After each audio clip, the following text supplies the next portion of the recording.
ओम साई राम, जय साई राम। मैं हूं श्रुति और साई की फुलवारी चैनल में आप सबका स्वागत है। आज हम बात करेंगे अहंकार के बारे में। अहंकार क्या है? अहंकार एक ऐसा रोड़ा है जो हमें साईं के पास तक नहीं पहुंचने देता। साईं की भक्ति तो हम कर लेते हैं लेकिन बाबा के पास तक नहीं जाते। वो रोड़ा बन के हमारे रास्ते में अटक जाता है। हम कोई दान करते हैं तो हम उस पे सूचियों पे लिखवाते हैं, पट्टियों पे नाम लिखवाते हैं, अपना अहंकार उत्पन्न कर लेते हैं कि आज हम ये दान कर रहे हैं, आज इसको हम दे रहे हैं। हम क्या करते हैं? साईं का दिया हुआ ही तो बांटते हैं। जो हमें साईं ने दिया है वही तो हम आगे बांट रहे हैं, लेकिन उसके लिए हम नाम अपना लिखवाना चाहते हैं। अपनी सूचियों पे बड़े बड़े अक्षरों में सबसे ऊपर चाहते हैं कि हमारा नाम हो। ऐसा क्यों? आजकल क्या चल रहा है? कोरोना टाइम चल रहा है तो लोग दान भी कर रहे हैं और सबने बहुत अच्छे से किया है। सब लोगों ने बहुत दान किया है, लेकिन क्या किया है? उसके साथ ही सेल्फियां ली हैं, वीडियोस बनाई हैं। जिस इंसान को हमने दान दिया है उसके साथ सेल्फी लेके उसके मान को कितनी ठेस पहुंचाई है। किसका दिया, किसको दिया है हमने? साईं का दिया साईं के भक्तों को ही तो दे रहे हैं। तो उसमें इतना अहंकार क्यों ला रहे हैं? अपने अंदर अपने आप को अहंकार से भर रहे हैं। तो क्या ये हमें साईं तक जाने देगा? क्या ये हमें साईं के वचनों को पूरा करने देगा? साईं के वचन क्या है? बाबा कहते हैं अन्नदान करो, दान करो, लेकिन गुप्त रूप से करो। एक हाथ से करो तो दूसरे को पता ही ना चले। लेकिन सेल्फियां कराने के लिए तो नहीं कहते बाबा, वीडियोस बनाने के लिए तो नहीं कहते बाबा। इसे भी आज मैं आपको एक कहानी के जरिए बताती हूँ।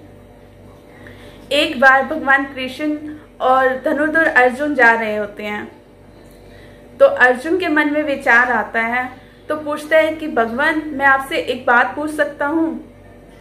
तो भगवान कहते हैं कि अर्जुन तुम संकोच मत करो, जो तुम जानना चाहते हो पूछ लो। तो वो कहता है कि भगवान दानी तो मैं भी हूँ और दानी करण भी है, लेकिन करण को सबसे बड़ा दानवीर क्यों माना जाता है? दान तो मैं भी करता हूँ ना, लेकिन मुझे नहीं माना जाता और करण को माना जाता है, ऐसा क्यों? तो भगवान मुस्कुराते हैं और कहते हैं इसका मैं जवाब दूंगा तुम्हें। तो भगवान कृष्ण कहते हैं कि इसके लिए तुम्हें एक काम करना पड़ेगा। तो अर्जुन भी मान जाते हैं, कहते हैं कि हाँ मैं करूंगा, बोलिए कहिए क्या करना है। तो वो कहते हैं कि 2 पहाड़ियां उन्हें दिखाते हैं सोने की अर्जुन को। तो कहते हैं कि ये तुम्हें गांव वालों में बांटनी है। तो अर्जुन कहता है कोई बात नहीं, मैं बांट लूंगा। तो कहते हैं अच्छा ठीक है तुम बांटो फिर।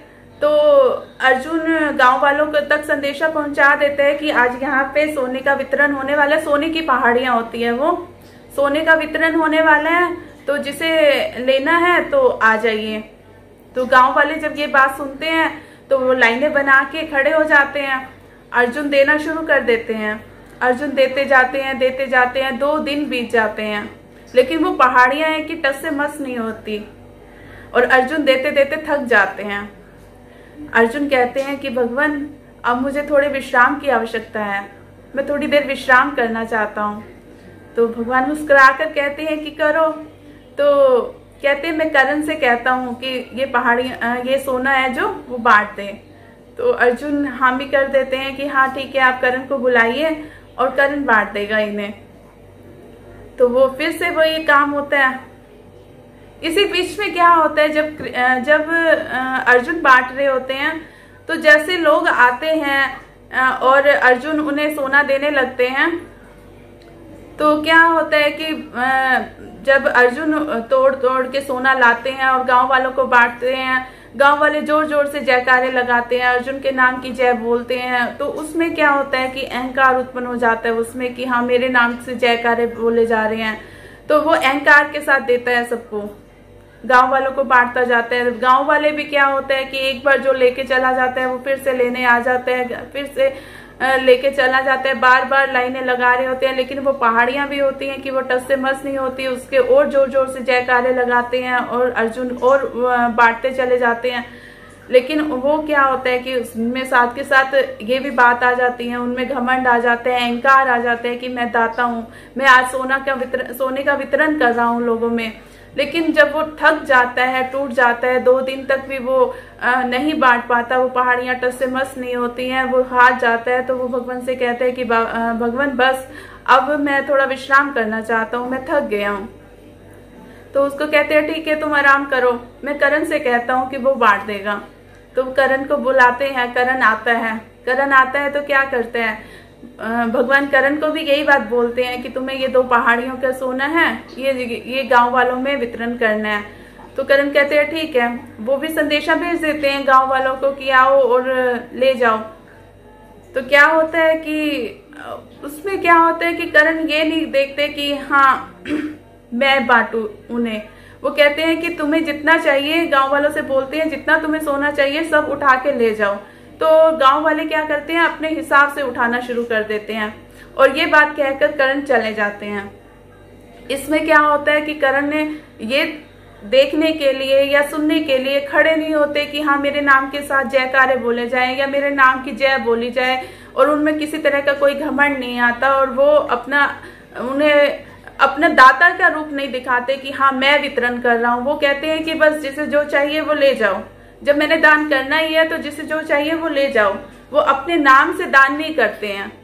तो जब फिर भगवान जो कृष्ण है वो अर्जुन को समझाते हैं कि जब तुमने दान किया था तो तुमने दाता बनकर किया था, तुमने उसका जो है श्रेय अब खुद को लिया था कि हाँ मैं दान कर रहा हूँ, मैं वितरण कर रहा हूँ, मैं दाता हूँ। मुझमें तुमने तब उस टाइम अहंकार का भाव आ गया था। यही फर्क है तुम में और करण में कि उसने कभी जयकारे की इच्छा नहीं की है, कभी घमंड नहीं किया कि हाँ मैं ये चीज दे रहा हूँ या मैं दानवीर हूँ या मैं दान करता हूँ। उसने कभी इस तरह की इच्छा नहीं की है, इसीलिए लोग उसे बड़ा दानी मानते हैं। अब अर्जुन को ये बात समझ आ गई थी, और शायद ये कहानी मैं चाहती हूँ कि हर घर घर में सुनाई जाए, जिससे आजकल लोग जो दान करते भी हैं तो इस तरह से करते हैं कि हाँ ढिंडोरा पीट पीट के करते हैं कि ये दान कर रहे हैं, ये दान कर रहे हैं, ये सब खत्म हो जाए। बाबा चाहते हैं दान करो लेकिन गुप्त रूप से करो, एक हाथ से करो तो दूसरे को पता ना चले। इसलिए मैं चाहती हूँ कि अगर हम साईं के वचनों पे चलना चाहते हैं, साईं को पाना चाहते हैं, तो हमें साईं के वचनों को अपनाना भी चाहिए। साईं से पाओ, साईं को पाओ। इसके साथ ही ओम साई राम, जय साई राम।